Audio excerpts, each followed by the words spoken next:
Henri, comment tu vas PPC? Qu'est-ce que tu fais là? Écoute, je suis à San Francisco, mais toi tu n'es pas là, donc d'ailleurs, tu vois, je n'ai pas la casquette orange, j'ai une casquette Apple noire, et donc je vais comme si tu étais là, comme si tu m'interviewais, te raconter les 7 points les plus lourds, les tendances lourdes du Web 2.0. En anglais, en américain, on dit Web 2.0, qui vient de se dérouler, qui vient de se terminer à San Francisco. Alors ces points, il y en a 7 évidemment, et tu vas voir que c'est quand même du lourd. Le premier point, qui ressort de 4 jours de séminaire, où il y a eu pas loin de 4-5 000 personnes, enfin difficile à estimer.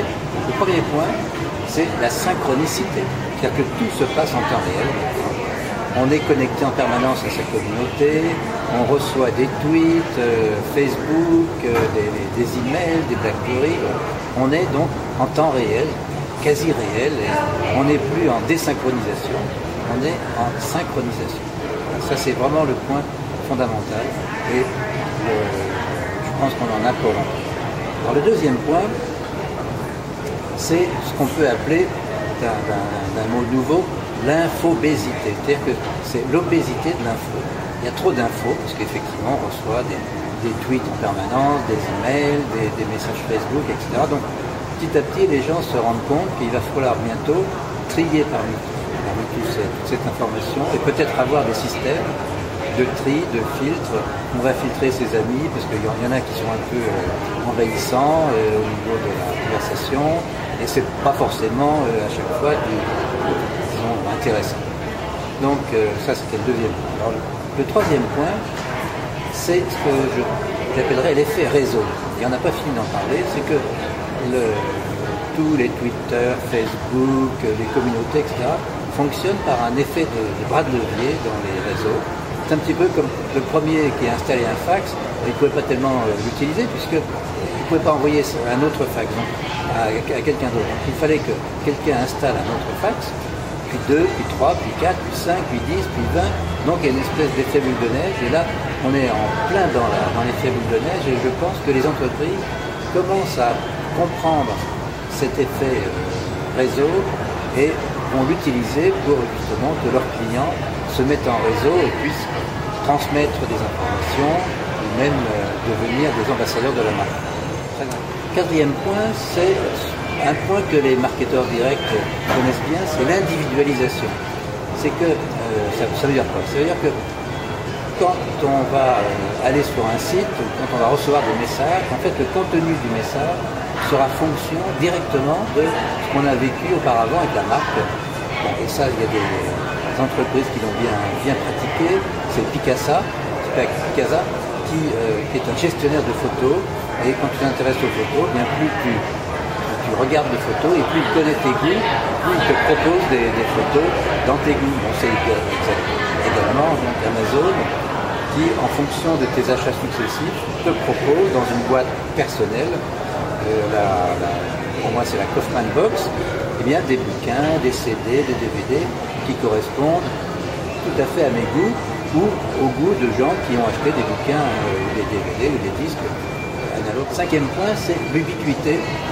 Et une ubiquité, je dirais, en 3 dimensions. C'est-à-dire qu'on est maintenant avec c'est l'effet téléphone, l'effet mobile, on est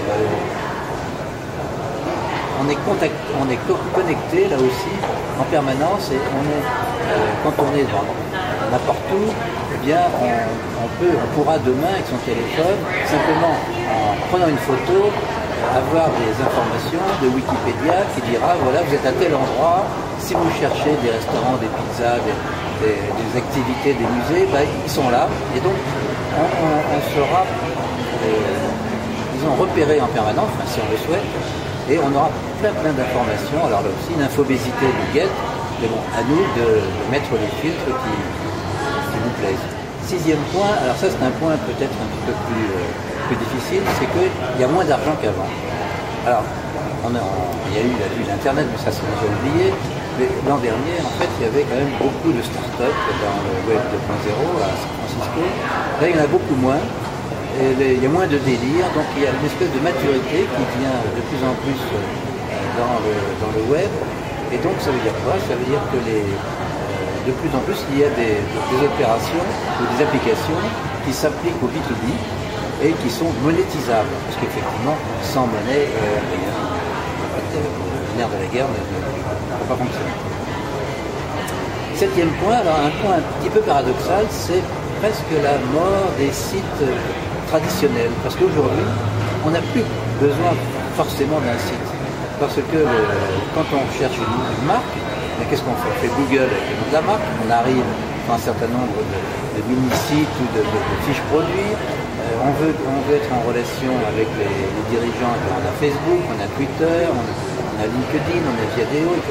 Donc les sites tels qu'on les connaît sont de moins en moins importants, tout au moins en B2B. Alors évidemment, en B2C et en site marchand, ça reste vraiment d'actualité. Je dirais aussi en conclusion, ce qui m'a beaucoup surpris, c'est que il y a beaucoup de gens évidemment d'Internet et j'ai rencontré pratiquement aucun marketeur français, ni e-commerçant, je ne sais pas pourquoi.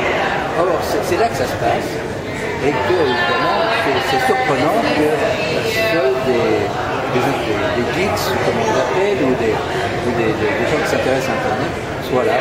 C'est un petit peu dommage. Bon, en tout cas, PPC, voilà.